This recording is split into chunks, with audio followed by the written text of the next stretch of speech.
right? Okay. We're back here. Sharp has the ball now, and as long as there aren't any turnovers, like you were saying, they will have last possession. And Dunstan with a pass to Andy Coleman. Nicely done. You feel like you've seen that before, haven't you? It looked like they have kind of worked on that a little bit. That was a good athletic move there. Well, Magee is down by 5 now.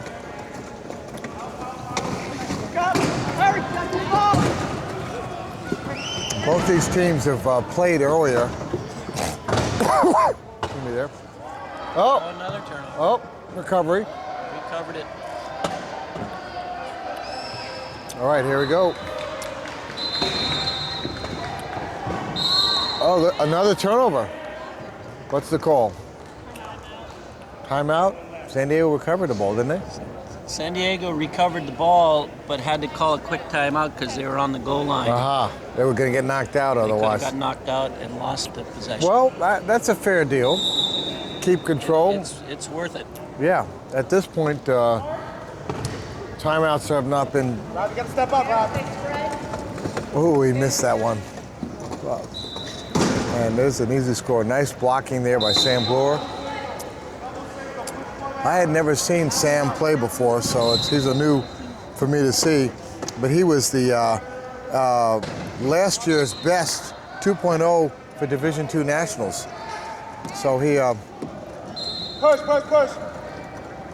He's also spent his time at the top in Division I and being on a U.S. national team. So he's in Athens. So he was in Athens. So he's a veteran of the Athens team. That was his first year. Oh, look at the hands rugby, on that. He was awarded Rookie of the Year. Oh, wow. Coming into the tournament just maybe 6 months after his injury. Come out here after having a spinal cord injury, starting a new sport, and then winning Rookie of the Year. That is huge. Oh, look at that. And there's another turnover. San Diego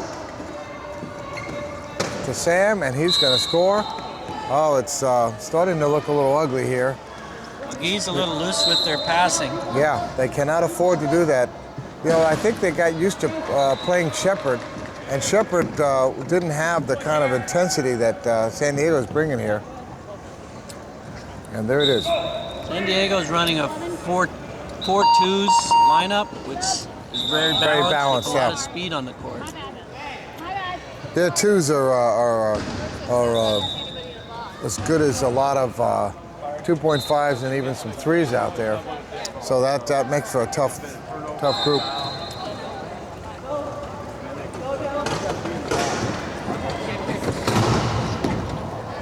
They have to hope that one of the other Division II teams that's high ranked loses a game so that they can still have a chance for the championships there. If they win this game, you know? Yeah.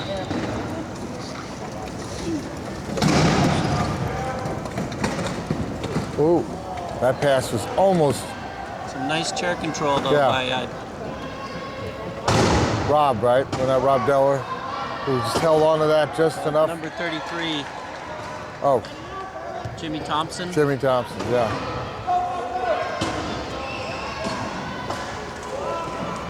They're not giving him an easy basket there. Look at that. And Delman Dunstan with the stuff in his face, and there he comes. If Sharp wins this game, they'll still come out in the top 2 of their pool, and then they be okay to advance. Yeah. The top 2 are the ones that make it. It's a big surprise for number 7 seeded Minnesota, though, to upset them. That was a nice pass. Oh, nice hands, but it's not. Subs, come on in. Subs. They didn't lose possession, but disrupted their, you disrupt the confidence when you reach in and you take the ball, you change the thing. It may not exactly, do anything else, but it just keeps that pressure on. And when you feel pressured, you make more mistakes. It keeps the pressure on, changes momentum, and it gave Sharp the opportunity to substitute Right. the dead ball. Who do we have out there now? We have number 3 and number 9 for the Sharp. Nice pass there. Bob, who's number 7. Greg Hastrock, and is it number 7 that they brought in? Number 9. I don't have number 9. Tell me who we're looking at. Number 9's also a veteran player. Who's that? Albert Moscona? Yeah. No, it's not Albert. Albert's a 2.5. It's Paul Richardson. All right, I have him down as number 1, so I'm glad you got that straightened out. Yeah. Last year, Division II, he was the best .5 player. And in the Great Northwest Invitational, he was the best .5 there, too. So he has to have the right lineup to be in this game. But when he's in here, he's going to be an effective low pointer. Because he's earned his. I don't know much about Greg Hastrock. Oh, nicely done. Nice pass. Benjamin Baker, that's the first we've seen him out there. He's a big fellow. He is. 2.5. They have out there number 4, which is Eric Anderson. He's great. And AJ's out there, number 16, is the co-captain. And AJ nearly caused a turnover there with nicking on Sam Glor's chair. Sharp was able to pick up the loose ball and score. we have a 9-point difference here, 22-13 with 3 minutes and 50 seconds left. And San Diego showing why they're number 2 seed in this game. I guess they got embarrassed a little bit by that last game, and they decided to suck it up and come out and play. And Well, it makes me curious to want to see what Minnesota's brought to the table here. So I'm going to be looking for that. yeah, I don't know much about the Minnesota team. Actually, we didn't plan on broadcasting them, so I hadn't really talked much with them. But there's a nice movement there. Nice push up the court by Andy Cohn. And it found Sam Glor open, and you know, what else can you say? That's the way it's played. Look up.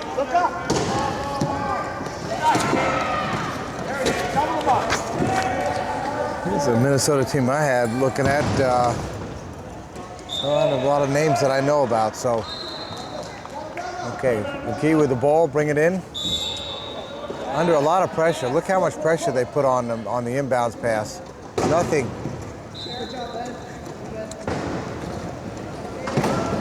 They're giving Delman a little bit of a rest there, and it doesn't seem like it's hurt him at all.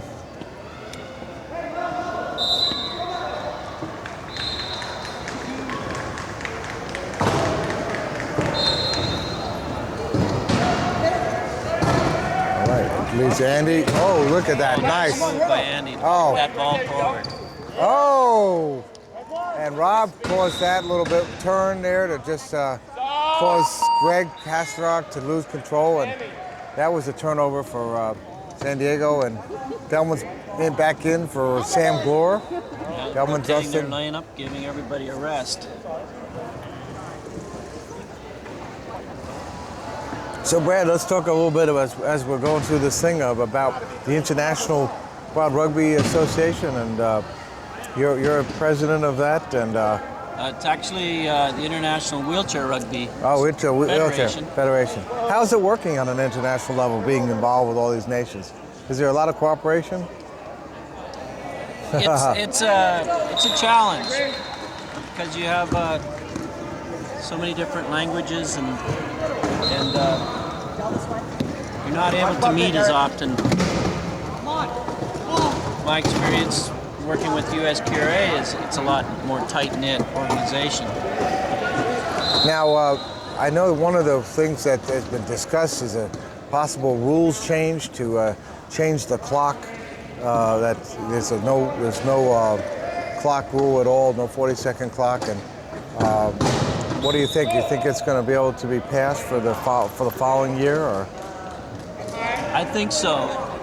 The top teams in the world, Australia, New Zealand, Great Britain, Germany, United States, Canada, Japan, they've all played with the nice turnover 40-second clock, and they like it. So and those teams are all going to be at the AGM where this is going to be voted on. A few other countries that will be at the AGM, Sweden and Finland, are also probably in favor of a clock. Well, the Swedish team got to play at Knock and Roll, and they also played at they had a little invitational right afterwards. So they got a chance to experience that. We had New Zealand here, we had Germany here, we had Britain was in for the Demolition Derby, so they all got some time in with it. And not that it's the first time, but I think it definitely changes the dynamics of the game. At first, I didn't think the shot clock or the score clock was the answer to the stalling problem, because it's not very traditional in the rugby game, but it definitely does make the game more fast-paced, and it takes that stalling aspect out of going for the last goal or running the clock down. So 10 seconds! By the way, 26-15. It was one of the only criticisms of the game was that kind of stalling out and going for the last goal, and if it takes that away, then... Well, you know what, if it's a rule and you're a tactical coach, you play by the rules, you use everything you can. And I know that there's a fourth quarter that everybody talks about where there was how many points scored? It was like some, There's been quarters where there's only been 1 or 2 goals right. scored. Okay. It Which brings it doesn't back to make for 10. much for the spectators game. No, it's a keep away. It's like, okay, you want to watch keep away, watch keep away. But we'll be at the Canada Cup, I'm pretty sure, and it'll be interesting to see what it's like to see how they adapt to it, and that especially the U.S. team going there, and some of these players from Canada and whatever. But the U.S. team is the one that really has the most challenge in terms of rethinking their mind. Yeah, the U.S. team, after playing with the shot clock all year, will have to readjust their game. Yeah. The Canada Cup's going to be quite an event. I'm glad you guys will be there, because it's basically a it's a warm up, right? preliminary of the Beijing Paralympics. All 8 teams that'll be in Beijing will be in Canada Cup. Oh, nice pass to Dunstan. You're really curious to see how China does. Right. Now that's a whole interesting ball of wax. You just open up there. Just watching what's happened with this torch, and the definite negative reaction to Tibet that we've seen, to the point where in San Francisco, there's a turnover. Magee with a bad move there.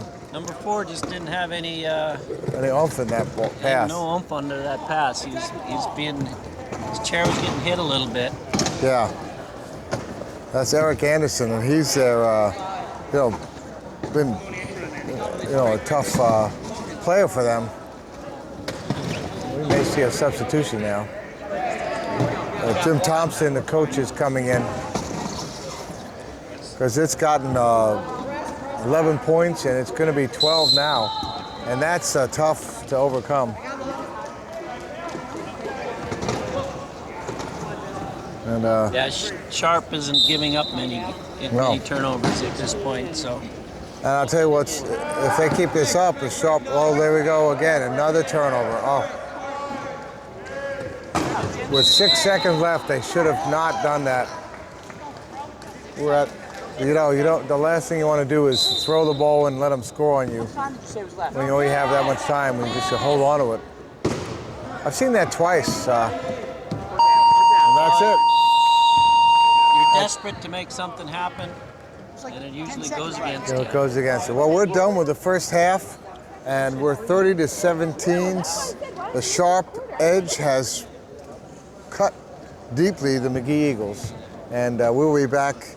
It's Brad Nicholson and Rob Rowan with xable.com, and stay tuned for the second half of this game.